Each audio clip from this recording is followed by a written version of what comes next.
যারা অ্যালার্জি সমস্যায় আছেন, বেশিরভাগ মানুষ মনে করে অ্যালার্জি খাদ্যে থাকে, অনেকে মনে করে ধুলাতে থাকে, আবার অনেকেই মনে করে ঠান্ডা পানি খেলে অ্যালার্জি হয়। কিন্তু এর বাইরেও কিন্তু অনেক কিছুতে অ্যালার্জি হয়, যেমন আপনার পোষা প্রাণী বিড়াল হতে পারে। পাশাপাশি যারা কুকুর পালেন তাদের জন্য বলে রাখি, এগুলোতে অ্যালার্জির সমস্যা হতে পারে।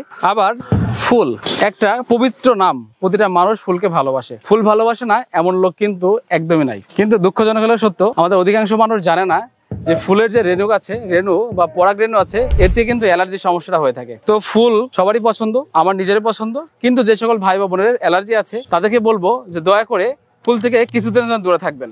আপনার অ্যালার্জি সমস্যার সমাধান হিসেবে আপনি ফার্মেসি থেকে রেগুলার ওষুধ খাচ্ছেন, হয়তো আপনার অ্যালার্জি কিছুদিনের জন্য রিমুভ হয়, আবার ফিরে আসে। আমি আপনাকে বলবো, যদি আপনি রক্ত থেকে অ্যালার্জিটা নির্মূল করতে চান, তাহলে আপনাকে অবশ্যই কোনো ভেষজ উপাদান দিয়ে বানানো যেটা ন্যাচারাল, সেই উপাদানটা আপনাকে গ্রহণ করতে হবে। ইতিপূর্বে আপনি জানেন 16 আস্থা 9 বছরে পদার্পণ করছে আপনাদের ভালোবাসায়, আর এই ভালোবাসা আমরা পেয়েছি কিন্তু জিরো অ্যালার্জি কিংবা অ্যাজমানিক্স বটিকা দিয়েই। তো আমরা আপনাকে দিচ্ছি আয়ুর্বেদিক ফর্মুলা তৈরি যে উপাদানটি আছে জিরো অ্যালার্জি। এই জিরো অ্যালার্জি সেবন করে অনেক মানুষ প্রাকৃতিকভাবে তার বডি থেকে অ্যালার্জি দূর করেছে। আপনি চাইলে আমাদের এটা গ্রহণ করতে পারেন। গ্রহণ করার মাধ্যমে আপনার অ্যালার্জিকে চিরতরে দূর করতে পারবেন। নিজের প্রতি খেয়াল রাখবেন, 16 আস্থার সাথে থাকবেন। আসসালামু আলাইকুম রহমতুল্লাহ।